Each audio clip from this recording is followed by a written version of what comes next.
واتخذ سبيله في البحر عجبا قال ذلك ما كنا نبغ فارتدا على آثارهما قصصا فوجد عبدا من عبادنا آتيناه رحمة من عندنا وعلمناه من لدنا علما قال له موسى هل أتبعك على أن تعلمني مما علمت رشدا قال إنك لن تستطيع معي صبرا وكيف تصبر على ما لم تحط به خبرا قال ستجدني إن شاء الله صابرا ولا أعصي لك أمرا قال فإن اتبعتني فلا تسألني عن شيء حتى أحدث لك منه ذكرا فانطلقا حتى إذا ركب في السفينة خرقها قال أخرقتها لتغرق أهلها لقد جئت شيئا إمرا قال ألم أقل إنك لن تستطيع معي صبرا قال لا تؤاخذني بما نسيت ولا ترهقني من أمري عسرا فانطلقا حتى إذا لقيا غلاما فقتله قال أقتلت نفسا زكية بغير نفس لقد جئت شيئا نكرا قال ألم أقل لك إنك لن تستطيع معي صبرا قال هذا فراق بيني وبينك سأنبئك بتأويل ما لم تستطع عليه صبرا أما السفينة فكانت لمساكين يعملون في البحر فأردت أن أعيبها وكان وراءهم ملك يأخذ كل سفينة غصبا وأما الغلام فكان أبواه مؤمنين فخشينا أن يرهقهما طغيانا وكفرا فأردنا أن يبدلهما ربهما خيرا منه زكاة وأقرب رحما وأما الجدار فكان لغلامين يتيمين في المدينة وكان تحته كنز لهما وكان أبوهما صالحا فأراد ربك أن يبلغا أشدهما ويستخرجا كنزهما رحمة من ربك وما فعلته عن أمري ذلك تأويل ما لم تسطع عليه صبرا صدق الله العظيم فإنما يشكر لنفسه ومن كفر فإن الله غني حميد وإذ قال لقمان لابنه وهو يعظه يا بني لا تشرك بالله إن الشرك لظلم عظيم ووصينا الإنسان بوالديه حملته أمه وهنا على وهن وفصاله في عامين أن اشكر لي ولوالديك إلي المصير وإن جاهداك على أن تشرك بي ما ليس لك به علم فلا تطعهما وصاحبهما في الدنيا معروفا واتبع سبيل من أناب إلي ثم إلي مرجعكم فأنبئكم بما كنتم تعملون يا بني أقم الصلاة وأمر بالمعروف وانهى عن المنكر واصبر على ما أصابك إن ذلك من عزم الأمور ولا تصعر خدك للناس ولا تمش في الأرض مرحا إن الله لا يحب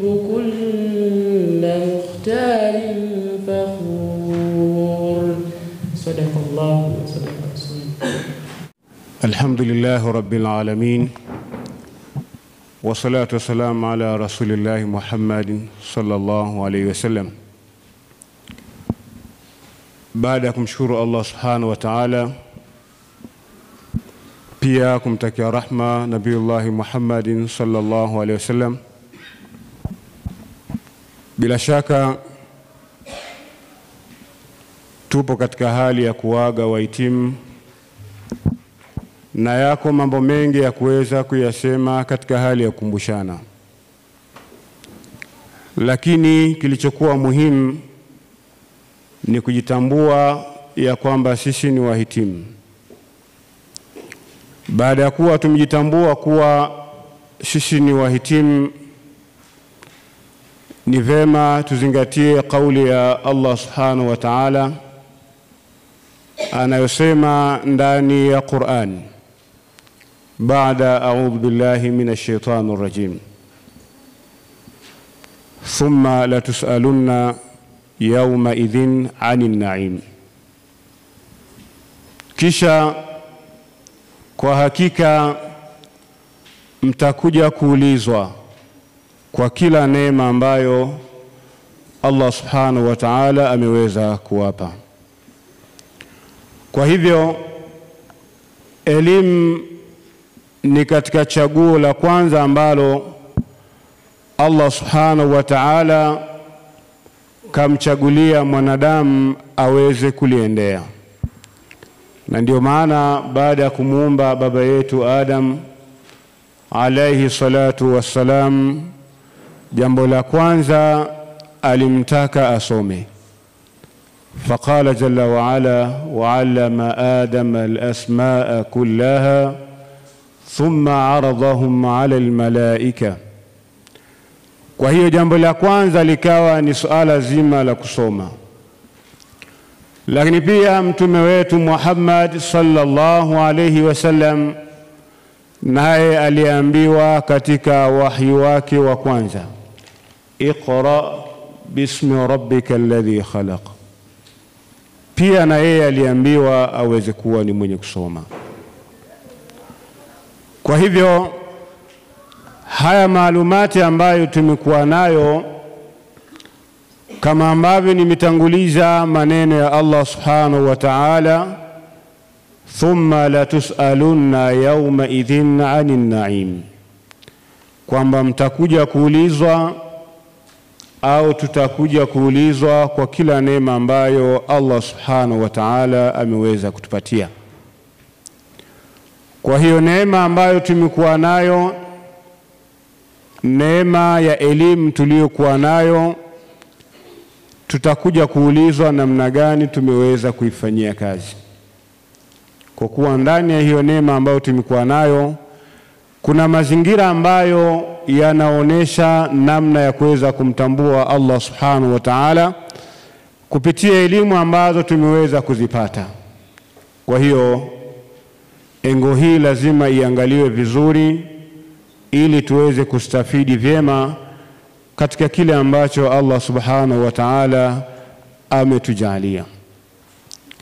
Kwa hiyo faida ambazo zitapatikana au ambazo zimepatikana kupitia elimu ambayo Allah katujalia, elimu ambayo tumeikusanya, ni vyema ikatumike katika muundo uliokuwa sawa sawa. Neema hii inapaswa kuwa na faida katika jamii. Kile ambacho tumekisoma sisi tutakuwa katika hali nzuri ya kumshukuru Allah subhanahu wa ta'ala kama tutakifanyia kazi katika namna ambayo inatakikanwa. Ikiwa tutakuwa katika utendaji mzuri ambao unatakikanwa, basi elimu itakuwa katika muundo ambao uko sawa sawa. Kwa hivyo kwa kifupi, tukaitumie elimu yetu katika hali ya kuweza kuwawezesha wale ambao tunakwenda kukutana nao ili wafaidike na ujuzi ambao tumeweza kuwa nao. Miongoni mwa maswali ambayo tutakwenda kuulizwa na Allah, namna gani ambavyo tumeweza kutumia hizi neema. Kwa hiyo ufahamu ambao tumechukua katika masomo yetu yaende kuwa na faida na tija katika jamii ambayo imetuzunguka. Kwa kuyafanya hayo tutakuwa katika muundo ambao umekuwa uko bora zaidi. Lakini jambo la mwisho niliseme ya kwamba pamoja na kwenda kutumia vema elimu ambazo tumeweza kuzipata katika kustawisha jamii, katika kuiongoza jamii, katika kuilea jamii, katika yale ambayo tumeyaelewa na kuyafahamu katika masomo yetu, basi tunapaswa tukaishi katika muundo wa kumcha Allah subhanahu wa ta'ala. Muundo wa kumcha Allah subhanahu wa ta'ala ndio utakao tufanya tuwe bora katika ardhi ya Allah subhanahu wa ta'ala, na kesho baada ya kuwa tumeondoka katika hii ardhi ya Allah subhanahu wa ta'ala. Kwa kuwa wacha Mungu ndio wale ambao wanakuwa wenye kufaulu. Kwa ucha Mungu katika hali kama hiyo, kama ambavyo tunaelekezwa na wanachuoni, ni kule kufanya kila lile ambalo Allah anataka tulifanye na kule kuacha kufanya kila lile ambalo Allah anataka tusilifanye. Huo ndio unakuwa ucha Mungu. Na tukikaa kwenye hayo maeneo, kila jambo litakwenda katika hali ambayo iko sahihi. Tukikaa kwenye ucha Mungu, hakuna ambacho kibaya kitaweza kutokeza. Leo dunia inakuwa katika hali ya mitihani, vijiji vinakuwa katika hali ya mitihani, mitaa inakuwa katika hali ya mitihani kwa kukosekana ule ucha Mungu wa kufahamu ya kwamba Allah subhanahu wa ta'ala anataka atiiwe katika kila maeneo. Allah subhanahu wa ta'ala aogopwe katika kila maeneo. Allah subhanahu wa ta'ala achungwe katika kila maeneo. Kwa hiyo cha Mungu unapokuwa haupo, baadhi ya jamii inaweza ikafanya jambo ambalo maadamu inaona hakuna mwingine ambaye anamtazama, basi hapa kuna fursa ya kufanya. Akashindwa kufahamu ya kwamba Allah subhanahu wa ta'ala anamuona na kwamba Allah subhanahu wa ta'ala atakwenda kumhukumu katika kile ambacho anakuwa ni mwenye kukifanya. Kwa kuwa kila tendo la mwanadamu ambalo analifanya lina nukta tatu za msingi ambazo lazima akaulizwe na Allah subhanahu wa ta'ala.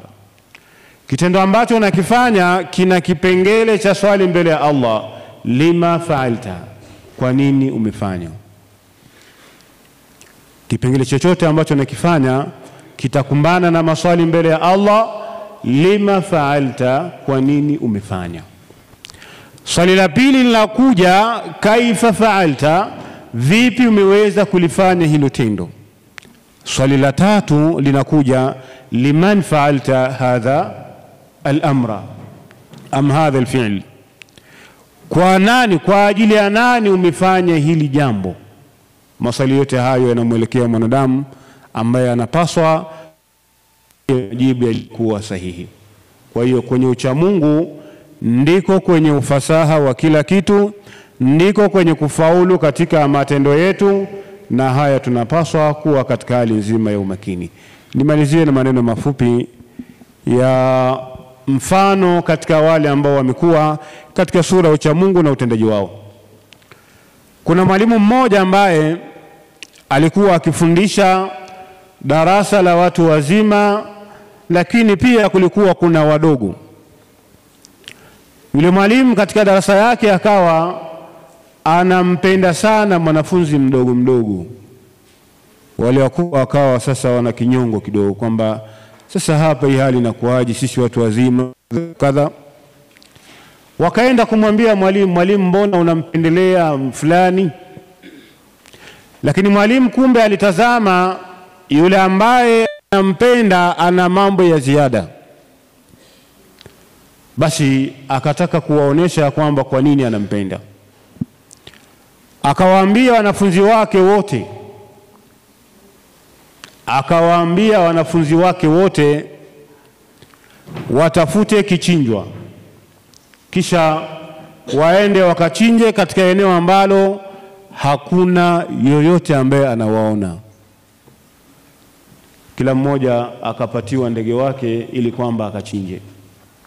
Wote wakasambaa katika maeneo, na haraka sana kila mmoja akawa amerejea pale. Lakini yule kijana yeye akarejea hali ya kuwa akamshika ndege wake, na wale wengine wakarejea hali ya kuwa ndege hawana, tayari wameshafanyaje, wamekwisha wachinja. Mwalimu akamuuliza yule kijana katika ulizo ambalo kila mmoja, yani wanafunzi wote wanasikia, akamwambia, ya ghulam, lima lam tadhbah, wewe kwa nini hukumchinja ndege wako?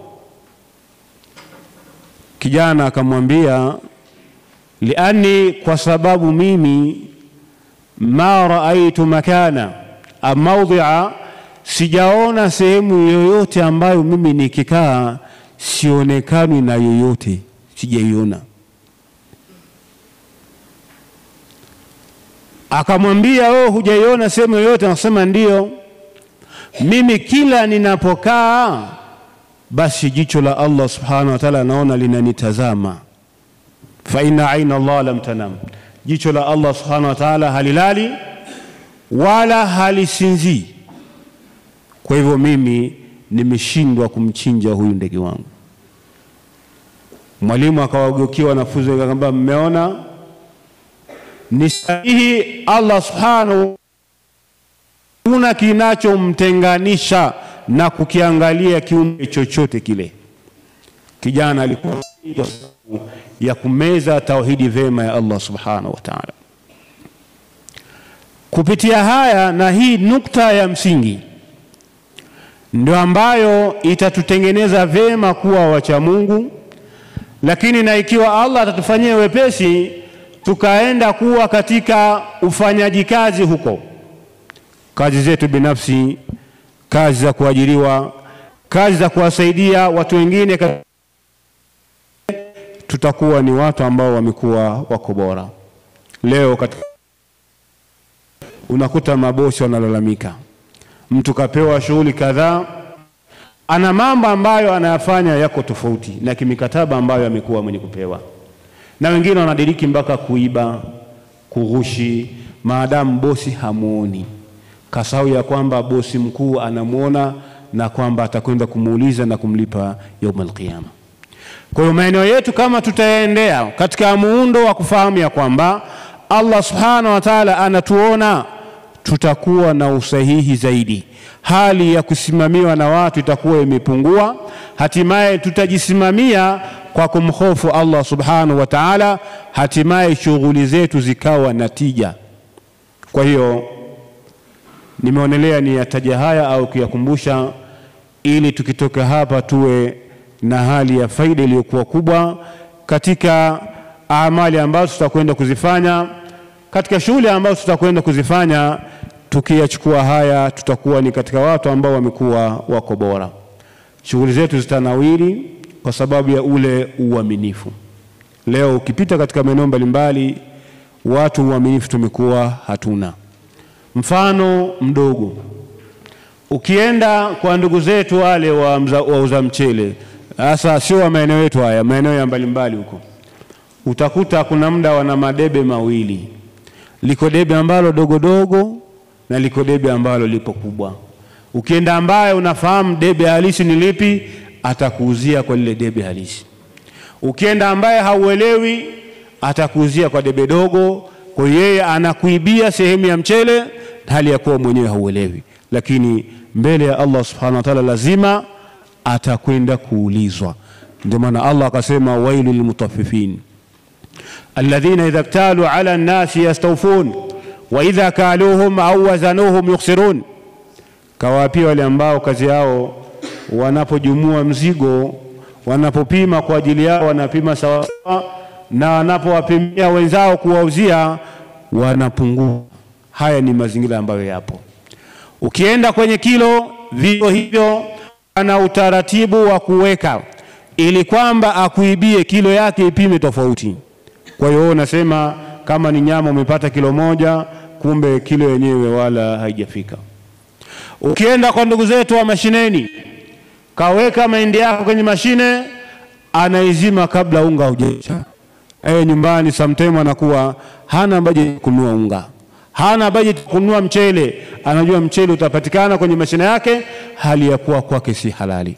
Kwa ndugu zangu, tukawe watu wenye kumcha Allah subhanahu wa ta'ala ili tufaidike katika ardhi ya Allah subhanahu wa ta'ala, na ili tuwe katika hali ya kuridhiwa na Allah subhanahu wa ta'ala katika maeneo yetu yote ya maisha. Pasipatikane eneo ambalo tunamkera na kumuudhi Allah subhanahu wa ta'ala, hata likiwa ni eneo ambalo hakuna mwanadamu ambaye anakuwa mwenye kutazama. Tukiyafuata haya insha Allah tutakuwa vema katika shughuli zetu, tutakuwa katika hali ya kuridhishwa na Allah subhanahu wa ta'ala, lakini pia tutapata faida ya kupata baraka kutoka kwa Allah subhanahu wa ta'ala, na shughuli zetu hata kama ndogo zitainuliwa na Allah subhanahu wa ta'ala. Kwa hiyo hayo machache ambayo nimesema niagusie, niishie hapo. Wassalamu alaykum wa rahmatullahi wa barakatuh. Wa alaykum assalam wa rahmatullahi wa barakatuh. Jazakallahu khairan. Allah kuhifadhi mwalimu. Maneno mazuri na yenye baraka, lakini mafundisho ndani yake kutoka kwa Ustaz na Imam Mahmud toka Masjid Uyoni. Nafarijika kwa maneno mazuri sana, na siku zote majina ya kina Mahmud yanakuwa ni majina mazuri zaidi. Allah tufanyie pesi kwa miongoni mwa watu wa heri. Muamini Mwenyezi Mungu, lakini kuwa na msimamo juu ya majambo yetu. Tukiwa wenye kusoma kwa msimamo basi na kuyumbishwa, basi tutakuwa ni miongoni mwa watu wenye mafanikio makubwa leo duniani na kesho akhera. Tupo pamoja ndugu zangu wahitimu. Ninazungumza haya moja kwa wahitimu nikiwa kama kaka yenu, lakini nikiwa kama mwenzenu, rafiki yenu na mwanajumuiya mwenzenu. Mimi nimeanza kufanya kazi za tamsia mwaka 2010 nikiwa mwanafunzi wa kidato cha pili katika shule ya sekondari Ihanga Block Q. Kwa mpaka sasa uzoefu wa kazi na jitihada za harakati za tamsia, siku hadi siku tunaendelea kujifunza toka kwa wale ambao tuliowakuta na wale ambao walituacha. 2012 rasmi nilichaguliwa kuwa mwenyekiti wa idara ya dawa tamsia wilaya ya Mbeya mjini. Kazi niliyoifanya toka mwaka 2012 mpaka 2017. Tamsia mkoa toka mwaka 2017 nikateuliwa kuwa mwenyekiti wa idara ya habari, uhusiano na ustawi wa jamii, jumuiya ya wanafunzi na vijana wa Kiislamu mkoa wa Mbeya. Nafasi ambayo ninadumu nayo mpaka leo 2025 toka mwaka 2017. Kwa hiyo hapa katikati nimefanya kazi na wasomi wengi wa vyuo na vyuo vikuu, jumuiya ya wanafunzi wa Kiislamu. Sasa leo narudi kwenu na ujumbe mmoja mdogo unaosema amantu billahi summa istaqim. Zama zilizopita alikuwepo mwanazuoni mmoja, yeye kazi yake kubwa alikuwa anatamani kila siku kufundisha watu juu ya masuala ya hairati na uchamungu. Siku hiyo akamwandaa kipando aina ya farasi, akamuomba mwanafunzi wake miongoni mwa wanafunzi waambatane katika kwenda kufundisha na kutangaza Uislamu. Tupo pamoja? 4:14 Luka mtakatifu inasema katika Injili, na Yesu bimaana Isa bin Maryam, na Yesu aliporudi katika nguvu ya kiroho na kuingia katika mji wa Galilaya, habari nzuri juu yake yeye Yesu ambaye ni Isa zilitapakaa katika mji mzima, na ndipo alipoingia katika masinagogi akaanza kufundisha. Tupo pamoja? Kwa falsafa ya kufundisha Uislamu haikuanza kwa Mtume Muhammad,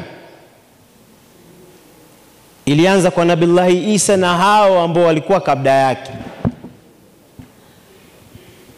Tunafundishwa na wanazuoni kuwa Mtume wetu Muhammad amezaliwa katika tarehe 12 ya mwezi wa 4 sawa na mfungo 6 katika mwaka wa 571 ambao maarufu kama mwaka wa tembo, lakini alibashiriwa na kupewa utume akiwa na umri wa miaka 40 katika mwaka wa 611, na ndiye mtume ambaye amedumu katika umri wake akiwa hai katika mgongo wa ardhi kwa muda wa miaka 63. Leo sisi mtu akiishi miaka 63 tunamuona ameishi miaka mingi sana, lakini kwa zama zilizopita ndiye mtume aliyeishi umri mdogo kuliko mitume wote. Sasa kwa nini tunasema amantu billahi summa istaqim? Yule mwalimu alipoanza safari akiwa barabarani, mwalimu amepanda katika farasi, mwanafunzi anamkokota yule farasi. Wakafika sehemu wakakutana na kundi kama dada zangu mlivyokaa hapa. Wayastaajaba, wenyewe wanasema wakastaajabu. Wakala, wakasema subhanallah. Walistaajabu wakasema, hatujapata kumwona mzee analombaya kama wewe baba. Umri wako umeenda na umeishi maisha marefu, wewe upo katika kipando. Kijana mdogo huyu hata chumvi umri hajaishi, anatembea kwa miguu. Mwalimu akamtazama mwanafunzi kisha akamwambia, unayasikia yale yanayozungumzwa? Mwanafunzi akasema, naam, ninasikia. Baada ya hapo mwalimu akashuka katika kipando, bimaana akashuka katika farasi, akamruhusu mwanafunzi apande. Mwanafunzi akapanda katika farasi, safari ikaendelea baina ya mwalimu na mwanafunzi. Wakiwa njiani wakafika sehemu kuna kundi la pili kama mlivyokaa dada zangu. Wakasema, hatujapata kumwona kijana hana nidhamu na amekosa maadili kama wewe kijana. Umuonei huyo mzee huruma. Wewe umepanda katika kipando na una nguvu. Huyo baba umri umeenda, jua la jioni, muda wote anaweza akadondoka akafariki. Mwalimu akamwambia mwanafunzi, unasikia yale yanayozungumzwa? Mwanafunzi akasema naam. Sasa mwalimu akaleta wazo, mambo yasiwe mengi, katika huyo farasi tutapanda mimi na wewe. Mwalimu na mwanafunzi wakapanda pamoja katika farasi. Safari ikaendelea, bimaana mwalimu na mwanafunzi wakiwa wamepanda kipando kimoja ambaye ni farasi. Wakiwa njiani wakafika sehemu kuna kundi kama mlivyoketi. Wakasema, hatujapata kuona wanadamu wanalombaya kama baba na wewe kijana. Mnyama mlimpanda ni dhaifu, amechoka, hali ya ukame, anaweza akafa, na nyinyi bado mnampa uzito mkubwa. Mwalimu na mwanafunzi wakatazamana, wakaamua wafanyeje? Washuke katika kipando na yule farasi wa mkokote, yani asiwepo mtu aliyepanda. Kwa mwalimu na mwanafunzi wakajipa kazi ya kumchukua yule farasi na kumkokota mpaka safari yao itakapofika. Wakiwa njiani tena wakakutana na watu wamekaa kwenye kundi kama mlivyokaa. Wakasema, hatujapata kuona watu majununi. Majununi ni watu wehu, wajinga kama baba na wewe kijana. Usafiri mnao, kipando mnacho, amjapanda, mnatembea kwa miguu. Baada ya kauli hii mwalimu akamtazama mwanafunzi kisha akasema, amantu billahi summa istaqim. Ni kauli niliyoanza nayo. Sasa kwa nini nasema amantu billahi summa istaqim? Sisi tukiwa kama wanafunzi wadau, jambo la kwanza tumwamini Mwenyezi Mungu, lakini kisha tuwe na misimamo. Ili ufanikiwe katika nyanja ya elimu lazima uwe na msimamo juu ya elimu. Lakini ukiumba juu ya elimu huwezi ukafanikiwa, kwa sababu umekubali kuyumba juu ya elimu. Na ili uwe mtu mwenye sifa nzuri, uwe kiongozi mzuri, ni lazima uupende uongozi na usimamie juu ya lile unaloliamini. Tupo pamoja? Kwa ilikuwa ni nasaha yangu kwa ufupi kwenu katika kauli ya kumwamini Mwenyezi Mungu, lakini tuwe na msimamo. Baada haya sasa nilikuwa ninafanya utangulizi wa kumkaribisha shehe wetu wa kata kwa ajili ya kuweza kuzungumza. Assalamu alaikum wa rahmatullahi wa barakatuh. Alhamdulillah. Alhamdulillahi alwahid alahad. الفرد الصمد الذي لم يلد ولم يولد ولم يكن له كفوا أحد. أشهد أن لا إله إلا الله وحده لا شريك له داع إلى رضوان، وأشهد أن محمدًا عبده ورسوله أخرج الناس من الظلمات إلى النور، صلى الله عليه وعلى آله وأصحابه ومن تبعه بإحسان إلى يوم القيامة. أما بعد. Naam, ndugu zangu, nimepewa fursa hii ya kutoa nasaha kwa ufupi ama kuzungumza chochote katika shughuli yetu hii ama katika sherehe yetu hii. Mengi yamezungumzwa na wenzangu ambao wametangulia, na nafikiri tumeweza kuyasikiliza na kuyaelewa vizuri, lakini na mimi nimepewa fursa hii walau na mimi nizungumze lolote. Kwanza kabisa, baada ya kumhimidi Mwenyezi Mungu Subhanahu wa Ta'ala na kumtakia rehma na amani kiongozi wa umma Bwana Mtume Muhammadin sallallahu alayhi wasallam,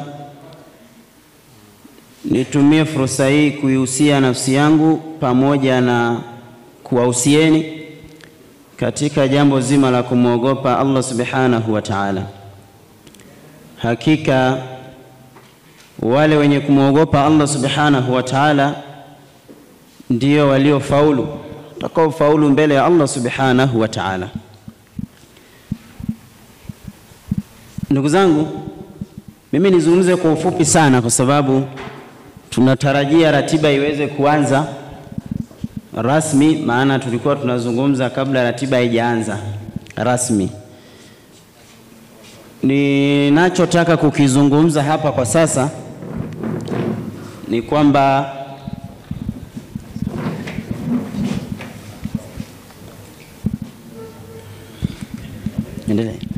nachotaka kukizungumza kwa sasa katika nasaha zangu ni kwamba nizungumzie katika nukta moja muhimu sana. Nukta moja muhimu sana. Nukta yenyewe ni kumwogopa Allah Subhanahu wa Ta'ala. Al-khawf min Allah Subhanahu wa Ta'ala. La budda an nakhafa Allah Subhanahu wa Ta'ala daiman. Hatuna budi kumwogopa Allah Subhanahu wa Ta'ala nyakati zote, kwa muda wote. Kwa nini nasema hivi? Kwenu ninyi wanafunzi ambao wanahitimu na wale ambao bado hawajahitimu, hii nukta ni muhimu sana sana sana. Hasa kwa wale ambao wanahitimu, ikiwa mtahitimu mnarudi sasa katika jamii na kuanza kusuhubiana na jamii kwa ujumla. Katika kule kusuhubiana na jamii, kule kuielimisha jamii kile ambacho umekipata chuoni, ni lazima uweze kushikilia jambo hili ambalo ni la kumwogopa Allah Subhanahu wa Ta'ala. Ikiwa hiki ambacho umekipata katika chuo kule katika jamii ukitaka kukifikisha vizuri na kiwe na manufaa, basi ni lazima kwanza muogope Allah Subhanahu wa Ta'ala. lazima uwe na hofu juu ya Mola wako. Kwa nini nasema hivi? Usipokuwa na hofu juu ya Mola wako, hichi ambacho umekipata katika chuo hiki ama na vyuo vingine, kule kukifikisha mtaani katika jamii hutoweza kukifikisha ipasavyo. Na hata ikiwa utakifikisha ipasavyo, hakitoweza kuwa na athari katika jamii. Kwa nini? Kwa sababu wewe mwenyewe umekosa ile takwa, umekosa ile kumwogopa Allah subhanahu wa ta'ala. Mathalan, umemaliza chuo, umeenda katika jamii ukawa ni kiongozi ambaye ana hofu ya Mola wake. Huu kiongozi hawezi kuijenga jamii ikawa na hofu juu ya Mola wao. Na ndio madhara ya kutokuwa na hofu min Allah, kutokuwa na hofu juu ya Mola wako. Hata kile ambacho unakifikisha kwa jamii, kuna asilimia kubwa ya kutokifikisha ipasavyo. Itafika pahala utaondoa ukweli, utaweka pembeni, utaweka uongo kwa maslahi fulani, na hapo itakuwa umeipotosha jamii. Kwa nini umefikia hatua hii? Kwa sababu haumuogopi Allah subhanahu wa ta'ala. Ndio wakasema ili neno ittaqullah, muogope Mola wako. Alhamdulillah, nahnu nakhafu Allah. Sisi wote tunamuogopa Allah subhanahu wa ta'ala, tunamcha Allah subhanahu wa ta'ala. Lakini yawezekana neno hili kumcha Allah subhanahu wa ta'ala, yawezekana hatufahamu maana yake kiundani. Na kuthibitisha hili, leo hebu mwambie rafiki yako hapo, bwana, ittaqillah, muogope Mola wako. Yawezekana akakuuliza swali, ni muogope Allah kwa jambo gani? Kwani nimefanya nini? Hii inaonyesha kwamba bado hatulifahamu vizuri neno hili, muogope Allah subhanahu wa ta'ala. Yawezekana neno hili hatulifahamu. Tunajua tu kwamba ndio ittaqullah, na muogopa Allah, lakini tunafahamu maana yake at-taqwa. Katika Qur'ani neno hili limekuja mara nyingi sana. Aya nyingi ambazo zimekuja zikizungumzia neno ittaqullah, ikizungumzia taqwa, kumcha Allah subhanahu wa ta'ala. Aya zimekuja nyingi, hakuna haja ya kuzitaja. Miongoni mwa aya hizo ni pale aliposema Allah subhanahu wa ta'ala, ya ayuhan nasu taqu rabbakum alladhi khalaqakum min nafsin wahida. Enyi watu, mcheni Mola wenu, muogopeni Mola wenu aliyekuumbeni kutokana na nafsi moja. Miongoni mwa aya hizo ni pale aliposema Allah subhanahu wa ta'ala, ya ayyuhalladhina amanu taqullaha haqqa tuqati. Enyi mlioamini, muogopeni Mola wenu haqqa tuqati, ukweli wa kumwogopa, ama mcheni Mola wenu ukweli wa kumcha. Aya nyingine, ya ayyuhalladhina amanu taqullaha wa qulu qawlan sadida. Enyi mlioamini, muogopeni Mola wenu na semeni kauli za kweli, na semeni yale mazuri, semeni yale ya kweli. Na aya zingine. Yawezekana aya hizi ni nyingi, lakini hatujui maana ya neno hili at-taqwa. Ulama wanatuambia at-taqwa hiya al-khawf min al-jalil. Taqwa ni kuwa na hofu juu ya Mola wako, ni kuwa na hofu juu ya Allah subhanahu wa ta'ala. Ukishakuwa na hofu juu ya Mola wako na kuyafanyia kazi yale yaliyoteremka kutoka juu mbinguni, na kusudia wahi min Allah, wahi uliotoka kwa Allah subhanahu wa ta'ala. Lakini na mtu akatosheka na kile kichache alichoruzukiwa na Allah subhanahu wa ta'ala, ndio maana yake.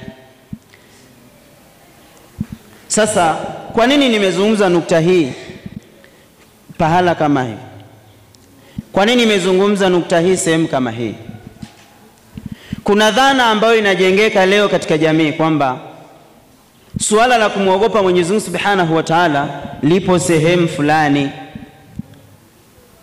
Tukiwa huku katika vio, huku tunafanya tunavyotaka, hasa kwenu ninyi wanafunzi. tumekuwa tukiwa na dhana ya kwamba tukiwa shuleni tuna ulimwengu mwingine kabisa. Sisi hatupo sawa na jamii nyingine kule. Yawezekana ni kweli, lakini pia yawezekana sio kweli, kwamba huku sisi tukiwa vioni huku tuna jamii yetu, tuna ulimwengu wetu. Yawezekana kuna mambo ambayo tunayafanya tukidhani ya kwamba Allah subhanahu wa ta'ala hayajui, tukidhani ya kwamba Allah subhanahu wa ta'ala wala hana habari nayo, kwamba hayajarekodiwa. Hatutoenda kuulizwa kama alivyozungumza ndugu yangu hapa, utaenda kuulizwa. Katika mavio kama hivi tunaamini ya kwamba tunayoyafanya kwamba hayahesabiwi mbele ya Allah subhanahu wa ta'ala, hayatokuwepo mbele ya Allah subhanahu wa ta'ala.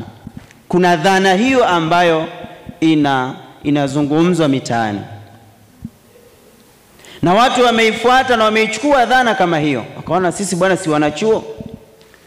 Siku moja mmoja akasema, mimi bado mwanachuo, hata dhambi zenyewe Mungu bado hajaanza kuniandikia.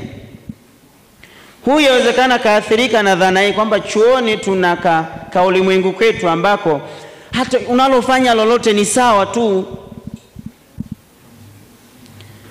Usiposwali sawa, ukatukana sawa, ukaongea uongo sawa, ukamwibia mwenzako simu sawa, ukafanya kadha sawa, ukafanya zinani sawa. Yani kama unaulea moyo wako kuona kila kitu ni sawa ambacho nakifanya, kwa Allah siwezi kwenda kuadhibiwa, tuna kaulimwengu kwetu. Na hii ndio ile nipelekea walau nizungumze kwa ufupi sana nukta hii ya kumwogopa Allah subhanahu wa ta'ala. Yahitajika sisi daiman kumwogopa Allah subhanahu wa ta'ala, na wale sihesabike wanachuo bado mambo wanayoyafanya iwe ni zuri au baya halitambuliki kwa Allah subhanahu wa ta'ala, na wale sifahamike wanayoyafanya hayarekodiwi, wanaona hayarekodiwi. Hapana, hiyo sio sahihi. Kila unachokifanya tambua kinarekodiwa, na siku miongoni mwa masiku mbele ya Allah subhanahu wa ta'ala utaenda kuulizwa kwa yale uliyoyafanya. Kwa tusilee nyoyo zetu kwamba sisi bado, aidha wengine wanaona bado ni wadogo, aidha mimi bado nasoma kwa bado siingii katika ile listi ya wale wanaoandikiwa makosa mbele ya Allah subhanahu wa ta'ala. Yahitajika kumwogopa Allah subhanahu wa ta'ala. Kwa mujibu wa taratibu za nchi yetu, mtoto mwisho miaka 18, baada ya hapo ni mtu mzima. Lakini kwa mujibu wa Uislamu ni pale utakao baligh. Umefikia baligh, umetambua kipi kizuri kipi kibaya, wewe hapo unaanza kuandikiwa mema na mabaya. Kwa tusijidanganye kwamba pengine mimi sijafikisha miaka 18, kwa hiyo acha nifanye ninachotaka kufanya, sitoenda kuulizwa na Allah subhanahu wa ta'ala. Hapo umejidanganya mwenyewe, hapo umejidanganya mwenyewe. Pale ulipofikia ule umri wa kutambua jema na baya, tayari wewe umesha kuandikiwa mabaya na mazuri. Kila unachokifanya kinarekodiwa, na Allah katuwekea walinzi kila kona. Angalia, katuwekea malaika wawili ambao mmoja anakaa upande wa kulia, mmoja upande wa kushoto. Yule anayekaa upande wa kulia anaandika mema yako, na yule anayekaa kushoto anaandika mabaya yako. Kila unachokifanya anakirekodi. Na itakuwa ni ushahidi siku ya kiyama mbele ya Allah subhanahu wa ta'ala. Hakuna kitu kitakachoachwa, iwe ni kubwa dogo, maadamu umefanya kinarekodiwa, kiwe kizuri kiwe kibaya. Ndio maana Allah subhanahu wa ta'ala katika suratul Kahf anasema mtu atakuja kushangaa siku ya kiyama, mal kitabu, ni kitabu gani hiki? Ni kitabu cha ajabu. Kitabu gani akijaacha kubwa lake na dogo lake kimeandika. Kwa hata yale ambayo wewe ulikuwa unafikiria mimi bado nipo chuo, hata yale ninayofanya haya, sifanyi ibada, natukana, naongea uongo, ulikuwa unaona kwamba kwa Allah sio makubwa, utaenda kuyakuta. Ndio unashangaa ni kitabu gani hichi kimerekodi kila kitu. Ndio hivyo, uhalisia ndio ulivyo, kila kitu kinarekodiwa. Kwa hiyo lazima sehemu utakapokuwa, popote pale, upo chuoni, umeenda katika jamii kuielimisha jamii, kuisimamia jamii, lazima uwe na hofu, uwe na hofu ya Allah subhanahu wa ta'ala. Kwa nini? Tambua Allah hajakuacha. Allah hajawaacha wanachuo kwamba hawa ni wanachuo, siwaandiki haya, sitorekodi yale wanaoyafanya. Hapana. Kila kitu kinarekodiwa. Yatupasa kila mmoja wetu kuwa na hofu juu ya Allah subhanahu wa ta'ala. Usipokuwa na hofu, hata yale unayofundisha hutaweza kuyapata vizuri. Kwa sababu hauna hofu na Allah, unaweza kuwa mtovu wa nidhamu kwa walimu wako, kwa malekcha wako. Na ukiwa mtovu wa nidhamu, lecture inawezekana asikupe mbinu nzuri, inawezekana asikufundishe vizuri kwa sababu ni mtukutu. Kwa hiyo bila kuwa na hofu ya Allah hautopiga hatua. Iwe uwe chuoni, uwe katika jamii, hautoweza kupiga hatua. Mwisho wa siku unaharibu. Tunataraji kwamba watu wakishatoka katika chuo wakawe ni walimu wazuri katika jamii, wakaielimisha jamii. Ukiwa huna hofu ya Allah, hutaweza kuiamrisha, hutaweza kuifundisha jamii, hutaweza kuielimisha jamii ikakaa katika njia sawa sawa. Itabaki kuwa ni jamii ambayo imepotoka. Na ndio mtihani mkubwa ambao tulio nao katika jamii yetu. Yawezekana majanga tunayopata katika jamii yanaanzia huku chuoni. Kwa hiyo yahitajika huku tujitengeneze vizuri. Yale ambayo tunapewa na walimu wetu na walezi wetu na viongozi wetu, tuyashikilie vizuri, tushikamane nayo, ili hata tukienda katika jamii tunajua kabisa tunaenda kuitengeneza jamii ikiwa na hofu ya Mwenyezi Mungu.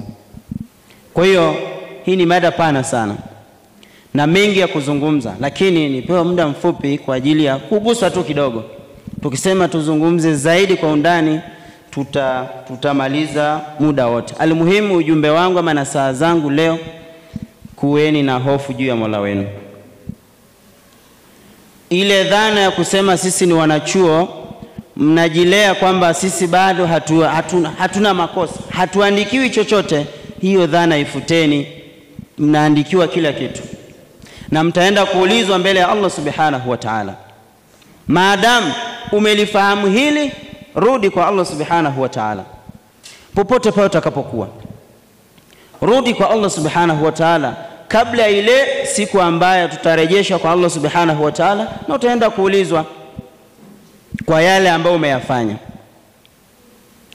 Tusitumie fursa labda ya kitu fulani tukaona kwamba kuna uhalali wa kutokumuogopa Allah subhanahu wa ta'ala. Hapana, bali popote utakapokuwa hakikisha uwe na hofu juu ya Mola wako, na hapo ndio utafanikiwa katika mambo yako na utatengeneza jamii ambayo ni nzuri. Na hata walezi na walimu walio wafundisheni watasema kwamba tumetoa vijana ambao wametengamaa, wataenda kutusaidia kuinyoosha jamii, wataenda kutusaidia kuielimisha jamii. Na ndio lengo kwamba mkishatoka hapa ni kuielimisha jamii ikae katika mstari wa sawa sawa, imuogope Mola wao. Kila unachokifanya kwanza tambua Allah ananiona. Iwe uko peke yako, Allah anakuona. Mpo wawili, Allah anakuona. Mpo watatu, tambueni Allah ni wanne wenu. Mkiwa wawili mnanong'ona, mnamsengenya fulani, tambueni watatu wenu ni Allah subhanahu wa ta'ala. Hata ukiwa peke yako, tambua ya kwamba Allah anakuona na anakufuatilia na anarekodi kila kitu.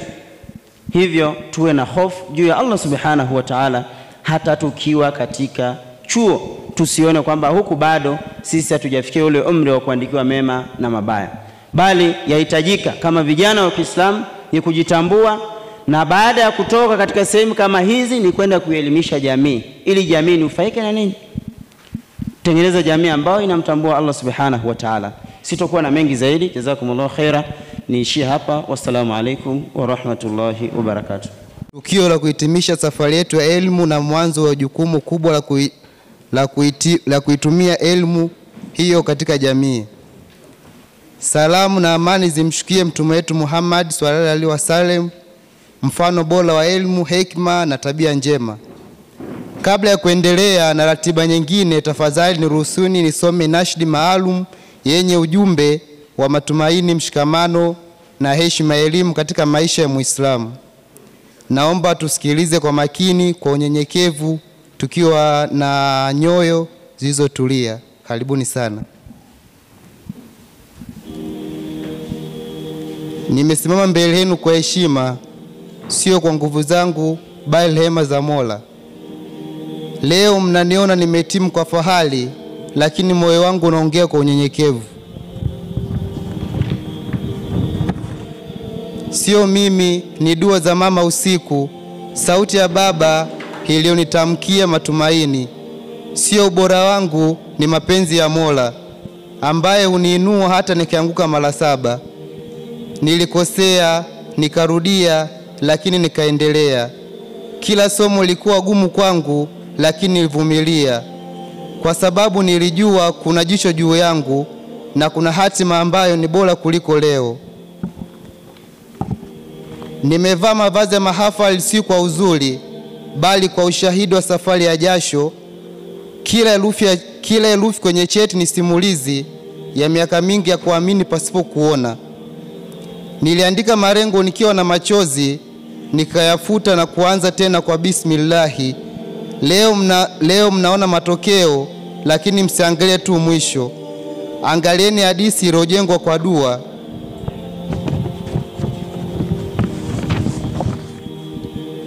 Walimu wangu chimbuko la nuru, kwao siwezi lipa, bali Mola atalipa.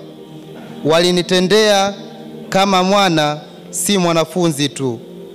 Leo mnaniona, lakini wao waliniona kwanza.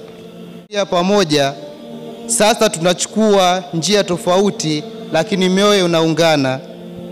Tunaondoka na kumbukumbu, si tu vyeti, na dua za kutakiana heri bila wivu. Waliokuwa nyuma yangu wamenituma mbele. Leo nipo hapa, lakini si mwisho.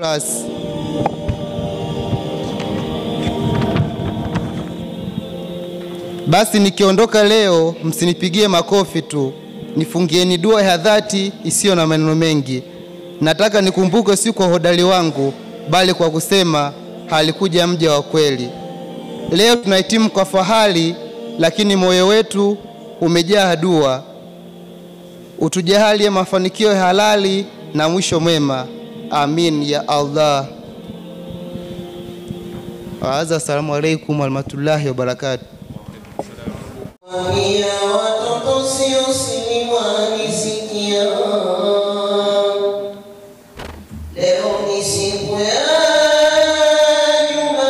Jumapili baada ya jana Jumamosi, siku tuloisubiri mahafali yetu ya mkoa. Mliomba nisogezeni mlosimama ketini, mlokaa tulieni nyote mpate sikia. Kusoma kwetu muhimu, ndugu zangu wahitimu, kahalalisha kalamu kasisitiza na pia tusomeni kwa istiqama, kwa marefu na mapana, tukimuomba Rabbana dini yetu kusimama.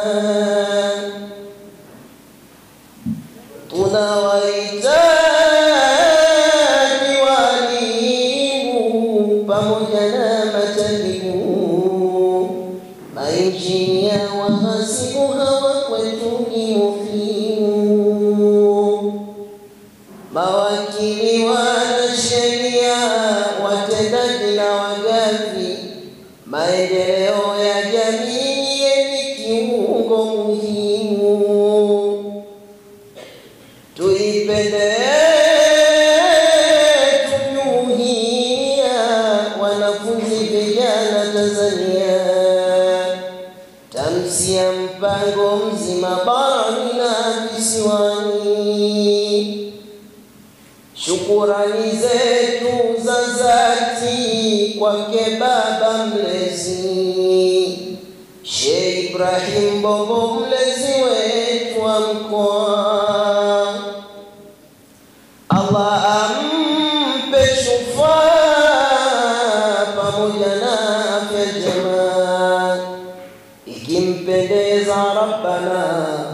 imani tuwe pamoja.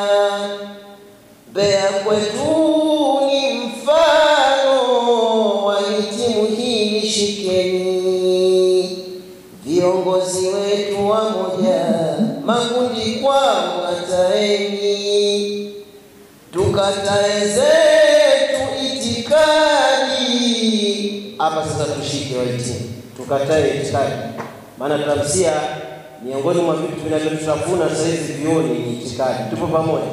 Tukatae itikadi, tujenge Uislamu, tujenge tamsia, tusonge mbele. Tupo pamoja. Tukatae itikadi, tuijenge tamsia, tukisirishe nirani toba ibada kwa sana. Tamati na tamatika, ujumbe wangu shikeni. Umoja wetu ni tiba, mazuri kuyafikia. Sasa tuitikie tudua, kwa mikono kuinua. Tumuombe aromuhu katika hii yetu dunia. Ya Rabbi takabal dua, vijana wa tamsia, wazidishe alo ya kheri katika hii dunia. Na tamati. Wa rahmatullahi wa barakatuh.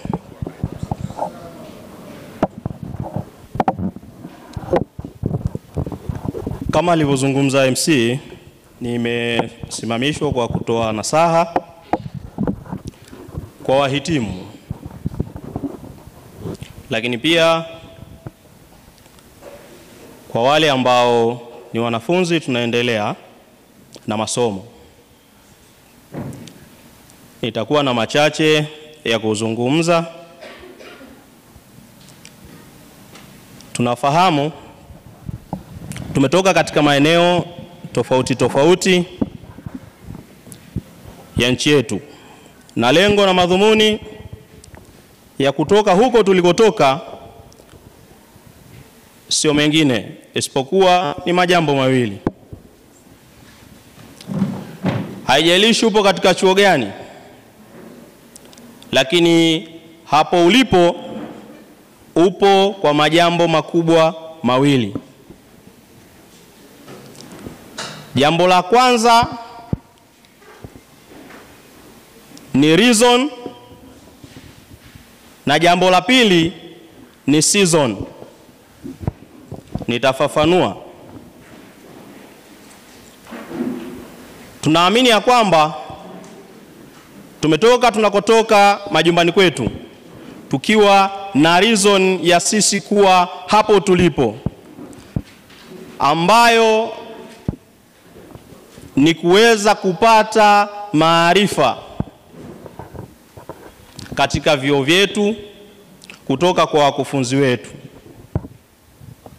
Sasa lile jambo ambalo ni sababu ya sisi kwa hapo tulipo, ambao ni reason namba moja ya kuweza kusoma na kuweza kupata maarifa, inatakiwa tutumie nafasi hiyo kwa umuhimu mkubwa, kwa sababu tunafahamu na tunatambua ya kwamba wapo wengi ambao huwa wanasahau lengo la wao kuwa hapo walipo katika vyuo vyao, na mwisho wa siku ile reason ya kuweza kupata maarifa yaliyokusudiwa inashindikana na wanaishia njiani na kurejea nyumbani. Sasa sisi ambao ni wanafunzi tunatakiwa tutumie nafasi hii kwa umuhimu mkubwa kuhakikisha ya kwamba tutakapoondoka kama hivi tunavyowaga wenzetu, lile lengo mama liweze kuwa limefikiwa la kuweza kupata maarifa ambayo ni sahihi, tutaenda kuyatumia huko tunapokwenda. Hilo ni jambo la kwanza. Lakini jambo la pili ni season, kwamba tuna muda maalum wa sisi kuwa maeneo ambayo tunasomea. Kuna watu ambao wapo vioni kwa muda wa mwaka mmoja. Kuna ambao wapo vioni kwa muda wa miaka miwili, miaka mitatu, minne mpaka mitano.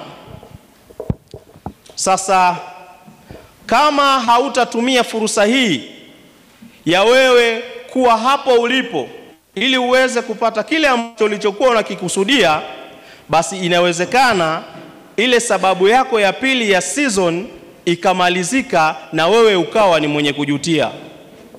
Na ndiyo pale tutakuta kwamba ulikuwa unatarajiwa kusoma miaka mitatu ya kuweza kupata shahada yako, lakini kwa sababu hukuzingatia haya majambo mawili ya reason ya kuweza kupata maarifa, lakini namna kuweza kutumia muda vizuri katika ile season yako ya muda wa miaka miwili, itakufanya wewe uweze kutumia muda zaidi ya miaka mitatu. Utakuta umekeri, hautaweza kugraduate na wengine ambao wana graduate katika mwaka huo. Kwa hiyo utakuwa umetumia ule muda wako wa kipindi cha wewe kuwepo katika chuo chako, utakuwa umetumia vibaya. Kwa hiyo kitu ambacho nataka kuasisitiza ndugu zanguni, tuhakikishe ya kwamba yale majambo ambayo ni sababu ya sisi kutoka nyumbani tulikotoka katika mikoa tofauti tofauti, tunatakiwa tuweze kuwa ni wenye kuyafanyia kazi kwa umuhimu mkubwa, kwa kutambua ya kwamba sababu ya kwanza ni sisi kuweza kupata maarifa, elimu ambayo itakuja kutusaidia baada ya kutoka katika maeneo haya. Lakini jambo la pili ni kuhakikisha kwamba ule muda ambao tumejaliwa wa sisi kuwepo chuoni tunatakiwa tuutumie vizuri, kwa sababu kuna watu ambao kwa kutumia ule muda wao vibaya, ile season yao kuona kwamba haina muda, haina maana, kiasi kwamba itawapelekea sasa watu wale kuweza kujuta baadaye kwamba light ningelijua ningeweza kusoma kwa bidii katika kile kipindi ambacho nilipewa ile fursa ya kuweza kuwepo chuoni, kwa sababu itafika muda hautalazimika wewe kuwepo chuoni kwa sababu season yako ya kuweza kuishi katika maisha yale ya chuoni yanakuwa yametamatika. Kwa hiyo nisiwe mwingi wa kuzungumza sana, maneno mazuri ni yale ambayo yanakuwa ni machache yenye kufahamika na watu wakaondoka nayo. Kwa hiyo kwa muda huu niweze kusema assalamu alaikum wa afa wa minkum.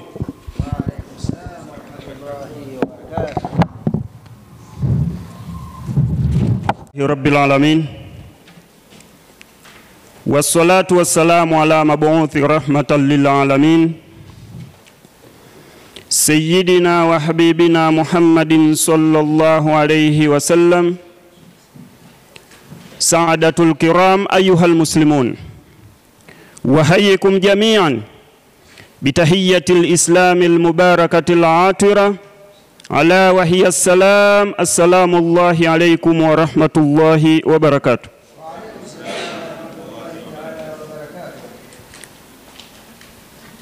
رب اشرح لي صدري ويسر لي أمري واحلل عقدة من لساني يفقهوا قولي يا ربي. فيا أيها الناس، نسعى ونمضي ونتعب ونبقي ويبقى ما اختار الله هو الأجمل. Awali ya yote tumshukuru Allah subhanahu wa ta'ala, muumba wa mbingu na ardhi na vilivyomo, lakini kubwa zaidi akatujalia sisi binadamu kuwa viumbe bora kuliko viumbe vingi alivyoviumba. Nitumie fursa hii kukuhusieni nami kuhusia nafsi yangu juu ya kukithirisha kumcha Allah subhanahu wa ta'ala, juu ya kukithirisha kutafuta uhai wa kweli, uhai ambao mimi na wewe tutapata fursa ya kudumu nao hapa duniani, tutakapokuwa kaburini na hata mbele ya kisimamo kwa Allah subhanahu wa ta'ala. Ndugu zangu katika imani, nimesimama hapa kwa jambo kuu moja, nalo ni la kuongoza utambulisho. Ndugu mgeni rasmi, tuliohudhuria katika hadhara hii ni watu tofauti tofauti, kwa maana ya kwamba kuna wanafunzi na wasiokuwa wanafunzi.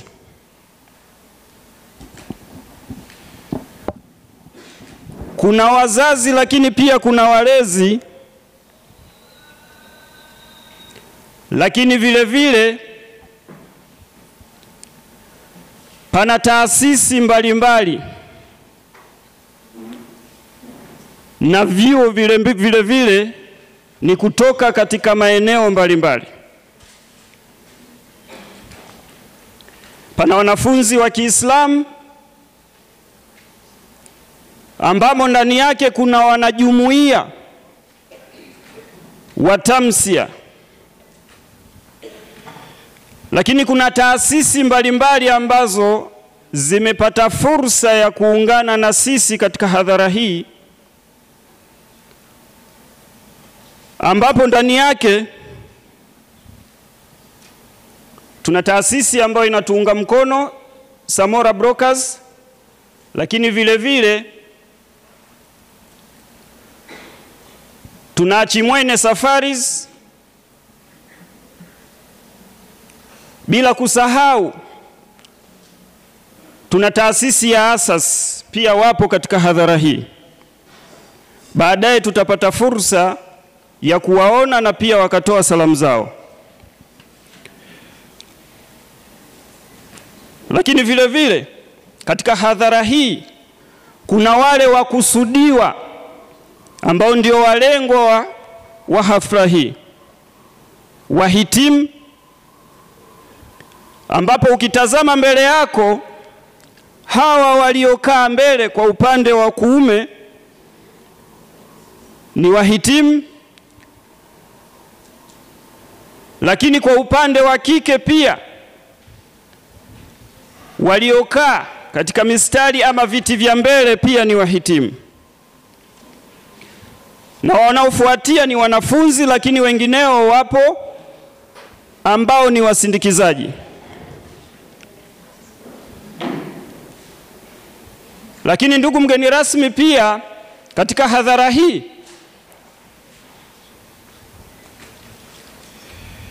tuna viongozi wa wilaya, ambapo viongozi wa kiume wamekaa upande huu, lakini pia viongozi wa kike wa Tamsia wilaya wamekaa upande huu wa kuliani kwetu. Lakini katika wilaya ambazo zimepata fursa ya kuhudhuria katika ukumbi huu ni pamoja na wilaya ya Mbalali, ambapo mwakilishi wake anaweza akasimama kisha watu wakamuona. Huyo ni mwakilishi kutoka wilaya ya Mbalali ama Tamsia Mbalali. Lakini pia tuna mwakilishi, mnaweza mkakaa. Katika upande huo huo tuna mwakilishi kutoka Mbeya vijijini, ambaye ndiye katibu wa wilaya ya Mbeya vijijini. Naam, unaweza ukakaa. Lakini vile vile tuna wawakilishi kutoka Mbeya jiji, ambapo hao nao wamehudhuria katika hadhara hii. Naam, a'udhu billahi minash shaitani rajim. Bismillahir rahmanir rahim. Iqra bismi rabbikal ladhi khalaqal insana min 'alaq. Iqra wa rabbukal akram. Barakallahu fikum. Assalamu alaykum wa rahmatullahi wa barakatuh. Assalamu alaykum wa rahmatullahi wa barakatuh. Alhamdulillahi rabbil alamin, wassalatu wassalamu ala rasulillahi sallallahu alayhi wasallam. Naam, baada kumshukuru Allah subhanahu wa ta'ala na kumtakia ziada za rehema mtume wetu Muhammad sallallahu alayhi wasallam, nimepewa dakika 10, lakini ikupendezeni basi niruhusuni nitumie dakika 5 peke yake. Mheshimiwa mgeni rasmi, shekhe wetu wa wilaya ya Mbeya mjini ambao umemwakilisha shekhe wa mkoa, Mheshimiwa imamu wa msikiti wa Uyole, Mheshimiwa mlezi wa wanafunzi wa Kiislamu, lakini tunaye mlezi na mshauri wa wanafunzi na vijana wa Kiislamu TAMSIA mkoa wa Mbeya,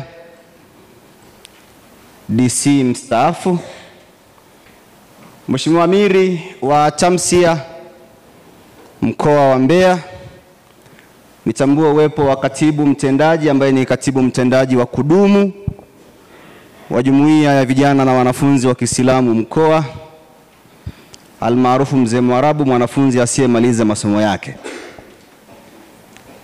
Vile vile nitambue viongozi mbalimbali wa taasisi. Nimemwona kaka yangu kutoka taasisi ya Asas, nilipata naye nyuma akanambia leo maziwa ya kutosha yapo, kila mmoja ataondoka nayo inshallah. Lakini alikuwa ananong'oneza mimi, sijajua kama ni kweli atasimama atasema mambo yake inshallah. Lakini tunaye vile vile shekhe wetu wa kata, viongozi mbalimbali wa vijana na jumuiya nzima kwa ujumla. Lakini tambua uwepo wa jumuiya ya kina mama wa Kiislamu almaarufu JUWAKITA. Nimemwona katibu pamoja na wajumbe wake, nimefurahi kuwaona. Viongozi, wanajumuiya, wahitimu, waandishi wa habari, wote mliohudhuria katika ukumbi huu, assalamu alaikum wa rahmatullahi wa barakatuh. Na baada ya salamu hizi fupi, naomba nianze mazungumzo yangu kwa kutambulisho. Kama nilivyotambulishwa na waliozungumza, mimi naitwa Abdallah Abubakari Ismaili Mwagaru Chechele Kichwabuta. Bahati mbaya vijana wananiita amiri mzee, lakini bado mimi ni kijana. Lakini naitwa amiri mzee kwa sababu nilikuwa amiri wa TAMSIA kwa muda wa miaka 5 iliyopita. Kwa sababu ni katiba na kidogo na umri wangu ulienda, wakasema ulikoelekea sasa kwenye vijana kutukutoe. Mimi nikasema alhamdulillah ninapokea, kwa hiyo nikaamua nipumzike. Lakini sambamba na hilo, mimi ndiye katibu mkuu au mtendaji mkuu wa jumuiya ya vijana wa Kiislamu kupitia taasisi yetu mama ya Kiislamu BAKWATA, almaarufu inaitwa JUVIKIBA, Jumuiya ya Vijana wa Kiislamu BAKWATA mkoa wa Mbeya. Nianze mazungumzo yangu kwa kutambulisha jumuiya hii kwa umma ambao umehudhuria katika hadhira hii. Hii ni jumuiya ya Kiislamu, ni jumuiya ya vijana wa Kiislamu ambayo ipo chini ya taasisi mama ya Kiislamu inayoitwa BAKWATA.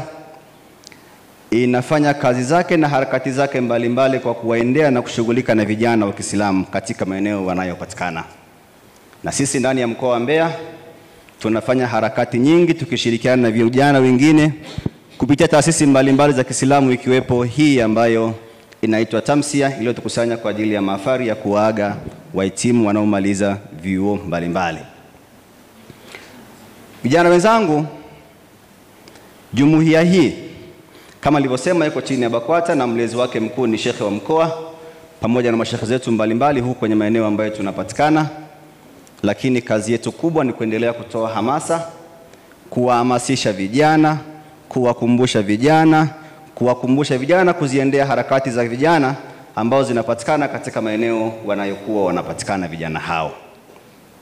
Taasisi hii kama nilivyosema inafanya kazi chini ya vijana wote wa rika zote, lakini wa jinsi zote, ikiwa na maana wanamume pamoja na wanawake. Changamoto tunayoipata, tuna jumuiya ya Kiislamu ya kina mama inaitwa JUWAKITA. Kidogo kila tukipata vijana wa Kiislamu watu kaingiza kwenye nafasi yetu ngazi ya JUVIKIBA, katibu wangu wa JUWAKITA huwa ananipokonya watu wangu anaopeleka upande wake. Huwa anawarubuni, anasema wale ni wakina mama kwa hiyo upande wake. Lakini mimi bwana naendelea kutafuta wengine. Na bahati nzuri kwa sasa nimeshawapata wengine, lakini kwa leo siwatambulishi kwa sababu najua nao atawachukua. Au sasa nabaki nao mwenyewe. Basi leo naomba sasa niwatambulishe vijana wenzenu wanaounda jumuiya hii. Bahati nzuri miongoni mwao wengine wapo katika taasisi nyingine zote. Niwaombe viongozi wenzangu wa jumuiya hii ya vijana wa Kiislamu BAKWATA, naomba wote msimame. Nitamtambulisha mmoja mmoja pale atakapokuwa amesimama inshallah. Simameni wote viongozi wenzangu, lakini simameni upande wa kiume peke yake, wa kike baki. Hayo tutazungumza siku nyingine na katibu wa JUVAKITA yupo hapa naangalia, sijaka akafanya taarifa na mambo yake. Naam, au waliosimama nitamtambulisha mmoja mmoja, msikae. Nitamtambulisha mmoja mmoja ili tuweze kufahamu kwamba tulionao ni akina nani. Nianza upande wangu wa kulia. Yule aliyesimama tumemtambulisha kama mtendaji mkuu wa TAMSIA, lakini kwetu ndiye mwenyekiti wa idara ya elimu, maadili, malezi na mafunzo ya JUVIKIBA mkoa wa Mbeya. Anaitwa Sheikh Nasor Abdallah almaarufu Mzee Mwarabu. Sheikh, naomba ukae.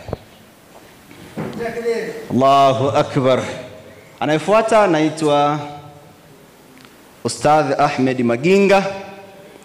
Yeye ni katibu msaidizi. Manake ni kwa hapa kwenye utambulisho huu, sasa mimi ni bosi wake. Lakini kwa sababu tumekuwa kwenye tukio lake, yeye ndio bosi.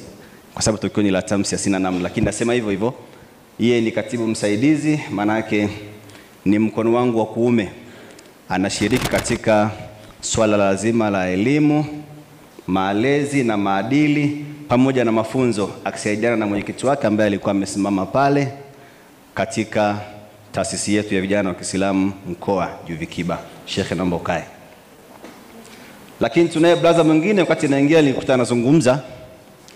Wewe unamwita mzee wa harakati. Almaarufu anaitwa Kazuba Hardware, lakini anaitwa Akhi Kazuba.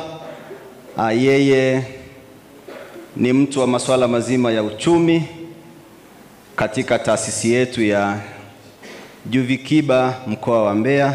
Sheikh, na wewe naomba ukae. Upande wangu wa kushoto tunaye mwenyekiti na katibu wake. Nianze na mwenyekiti aliyesimama kwenye mic kama alivyotambulishwa awali. Almaruf Khairi Online TV, anaitwa Khairi Hasani Katanga. Yeye ndiye mwenyekiti wa idara ya habari na ustawi wa jamii katika jumuiya yetu ya vijana wa Kiislamu BAKWATA ndani ya mkoa wetu wa Mbeya. Nyuma yake kuna mwingine amesimama leo anatumika kama MC, na yeye vile vile anaitwa Mr. Mvano Abasi Songoro almaarufu Mudi. Yeye ndiye katibu mtendaji wa idara hii ya habari na mawasiliano pamoja na ustawi wa jamii katika jumuiya yetu ya vijana wa Kiislamu wa mkoa JUVIKIBA. Mashekhe, naomba na nyinyi msubiri kwenye nafasi zenu inshallah. Natumia dakika ngapi? Sijaanza kuzungumza inshallah. Naam, basi naomba nianze kwa kuyasema yafuatayo. Wakati nasimama nimetanguliza maneno ya Mwenyezi Mungu ambayo yalikuwa ni maneno yaliyoshuka ya kwanza kabisa kwenye Qur'an, yakimwelekeza Mtume Muhammad sallallahu alayhi wasallam afanye kitendo ambacho tuliokuja kuaga wanakifanya. Iqra bismi rabbikal ladhi khalaq. Mtume Muhammad sallallahu alayhi wasallam, elimu yake ya kwanza, jambo lake la kwanza baada ya kuteuliwa na Allah subhanahu wa ta'ala, aliambiwa asome. Soma kwa jina la Mola wako aliyekuumba. Maneno haya naomba niyatumie kwa dakika 2 katika kupresent mada yangu inayoitwa elimu. Vijana wenzangu wa Kiislamu wote mliohudhuria katika shughuli ya leo, hatuna mazungumzo mengine mazuri yoyote ya kuzungumza zaidi ya kuwataka na kuwakumbusha kutakiwa kuitafuta elimu. Kwa nini tunatakiwa tusome? Vijana wa Kiislamu tunatakiwa tusome kwa sababu tunayo majukumu mengi sana yanatuhitajia kuyatekeleza, hasa katika jamii ya kileo ambayo inaishi kwenye utaratibu wa utandawazi. Maana yake kama uko nje na utaratibu mzima wa upatikanaji wa elimu, wewe utakuwa bado hujajua maana ya dunia kileo inataka nini. Kila mmoja anafahamu, bahati nzuri dunia sasa hivi mbadilika, imerudi kiganjani. Kila mmoja anaona nini kinaendelea kwenye dunia, nini kinaendelea juu ya matukio mbalimbali ambayo huwa yanafanyika. Matukio yote haya ili uweze kuyaendea, lazima unahakikisha au unapaswa au huna budi kuwa na elimu nayo, ili uweze kuyafata matukio ambayo unatakiwa kuyafanya au unayoyaona yanaendelea. Nikitolee mfano mdogo, nchi yetu ya Tanzania katika mwaka huu wa 2025 tunaenda kwenye mchakato mkubwa, mchakato muhimu, mchakato wa kuwapata viongozi wetu mbalimbali, kuanzia ngazi ya kata, tunaenda ngazi ya jimbo mpaka ngazi ya uraisi. Hapa naongelea zoezi la uchaguzi. Nitoe rai kwa vijana wenzangu kupitia hadhara hii, tujitahidi vijana tusiingie kwenye majukumu na mikumbo ambayo haina maana kwetu. Katika kipindi hiki vijana wengi huwa tunatumika kwa namna ya kurubuniwa, kuwatafutia maslahi watu wengine ambao baadaye wanakuja kusahau thamani ya sisi vijana baada ya mambo yao kuwa yamekamilika. Kwa hiyo nikuombeni vijana wenzangu, hasa umma wa Kiislamu, hasa umma wa kisomi, changanueni mambo kupitia elimu yenu ambayo mmeipata vioni, ili muweze kujua jambo hili ni zuri nilifate, jambo hili ni baya niweze kuliacha, ili kesho na kesho kutwa usije ukaingia kwenye mkenge usio utarajia wewe kuingia. Ninafahamu tutatumika kwa namna mbalimbali, ninafahamu tunaendelea kutumika kwa nyanja tofauti tofauti, lakini nikumbusheni kijana wa Kiislamu, unapoendelea kutumika kwenye mazingira hayo, kwanza chunga maadili yako ya dini, lakini pili tumia elimu yako ikukomboe na ikusaidie, ili usiingie kwenye mkenge ambao hautokuwa na manufaa kwako. Wengi tuna mapenzi na baadhi ya watu, wengi tuna mapenzi na baadhi ya vyama, wengi tuna mapenzi na hulka na baadhi ya mambo yanayoendelea duniani, hasa ndani ya nchi yetu ya Tanzania. Tafadhali sana jichunge sana kijana wa Kiislamu, mambo haya ambayo yanaendelea wewe yasikupeleke kwenye ahadi ambazo hautokuja kuzitimiza. Mwisho wake utajikuta umeharibu ndoto yako. Mwisho katika mazungumzo yangu, ndugu zangu, niwakumbushe tu mwanzo wa safari ya kwanza ya elimu, au mwisho wa safari ya kwanza ya elimu ndio mwanzo wa safari nyingine ya kimasomo. Hapa tunao hitimu siku ya leo, wari wetu mliotukusanya siku ya leo, mkumbuke huu ndio mwanzo wa kuelekea mafanikio ambayo unataraji kuyapata katika maisha yako. Wakati unasoma shule ya msingi ukaja kusoma sekondari, nina uhakika hakuna aliyekuwa na uhakika na ndoto zake alizokuwa anaziota kama mimi natamani niwe nani. Ila kwa level hii ambayo umefikia, unao sasa wajibu wa kuona ndoto yangu mimi ni ipi, niendee ndoto yangu. Kwa hiyo maana yake ya leo uliokuwa ukiyafanya zamani, ya leo uliokuwa ukiona kama mimi naweza kunisaidia kipindi kile, kwa sasa ishi kwenye ndoto ambayo unaona itakuwa ni sehemu ya manufaa na msaada kwako, kukusaidia kuweza kuendea hizo ndoto ambazo unatamani kuzipata. Baada ya kuzungumza hayo, ndugu zangu, tunayo mengi ya kuendelea kujuzana, tunayo mengi ya kuendelea kufahamishana, lakini kikubwa ni nyinyi mnaobaki Mbeya niwakaribisha sasa rasmi, karibu kwenye harakati za vijana wa Kiislamu ndani ya mkoa huu wa Mbeya. Kama nilivyosema awali, tunazo nyingi sana, nyingi kupindukia, lakini zote hizo haziwezi kufanikiwa peke yake kwa hawa ndio watambulisha peke yao. Hapana, wewe kijana uliyemaliza chuo, karibu tuwasiliane, karibu tukutane, karibu tutengeneze harakati za Kiislamu kuhakikisha vijana wenzetu wa Kiislamu ndani ya mkoa huu wanaendelea kupata elimu ya dini, wanaendelea kuwa kwenye makundi yaliyo bora, wanaendelea kuendeleza harakati zao za kimaisha ambazo zinampendeza Allah Subhanahu wa Ta'ala. Baada ya kusema hayo, ndugu zangu, kwa kweli kwa siku yangu ya leo nilitamani nizungumze haya kwenu, hasa jambo hili la kuendea uchaguzi, kwa sababu vijana wengi ndani ya mazingira yetu yanatukumbwa changamoto nyingi. Mheshimiwa rasmi, mkiniruhusu nikomee hapo maelezo yangu ya siku ya leo, lakini kikubwa niwapongezeni wale ambao wanahitimu, lakini pia niwakumbushe na wengine ambao tunaendelea kubaki vioni kwamba tuna kazi kubwa ya kufanya. Si tu kuonekana umehitimu bila faida. Hakikisheni kama wanavyosemaga wengi, tunakuja kwenye mazingira haya kwa muda na kwa kazi maalum. Ndugu yangu, napenda kusema we are here for a reason and a season. Tukisema season maana yake tupo kwa ajili ya muda maalum.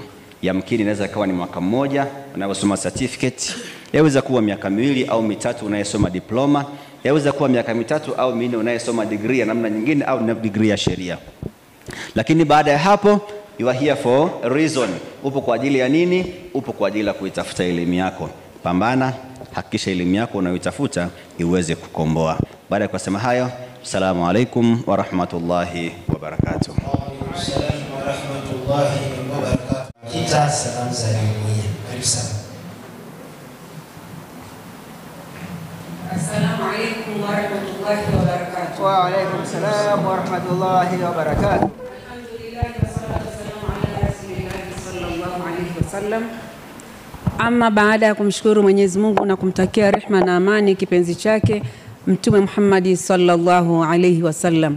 Kwanza kabisa napenda kutambua uwepo wa meza kuu, Sheikh wa wilaya kwa niaba ya Sheikh wa mkoa wa Mbeya.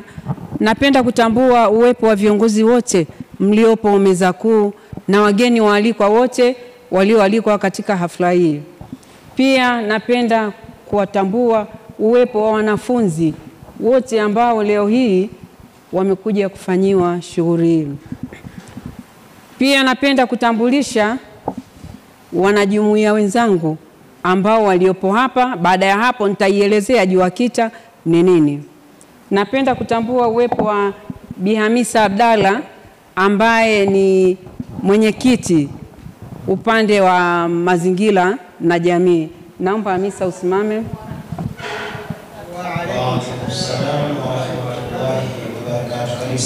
Pia napenda kumtambulisha Bi Rehma Hamisi ambaye ni katibu upande wa uchumi.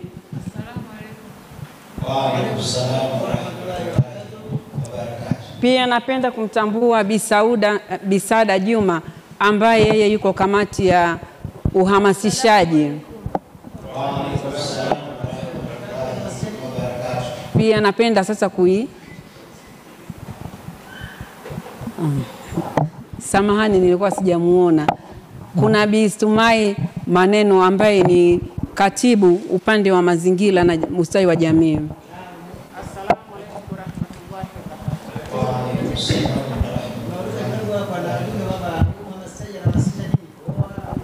Hapana, anahamasisha kina mama, anawaelekeza JUAKITA ni nini.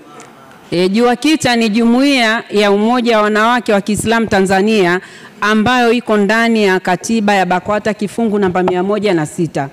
Dhumuni la JUAKITA ni kuelimisha na kuendeleza wakina mama katika mambo ya dunia na katika mambo ya akhera na dunia. Karibuni sana vijana. Mimi sina mengi ya kueleza, mambo mengi sana yameelezwa, kwa hiyo mimi sitakuwa mwelezaji. Naona haya nilioeleza na walioeleza yametosha. Mimi naitwa Fatima Abdul Hamid Almasi, naibu katibu jumuiya ya umoja wa kina mama wa Kiislamu Tanzania. Nawakaribisha sana, ila ninachowahusia mabinti, mmetoka hapa maneno mengi sana mmeelezwa. Naomba mkayafanyie kazi. Naomba mkayafanyie kazi na mkawe wanafunzi wema huko mitaani. Sio kwamba mmemaliza hapa, mkienda huko mitaani mnakuwa hii mitandio mliovaa hapa ndio inaishia hapa. Naomba tuendelee vizuri kama malezi mliolelewa hapa, tuendelee nayo. Wa hadha, salamu alaikum. Si muongeaji sana. Wa alaikum salam wa rahmatullahi wa barakatuh. Jazakallah.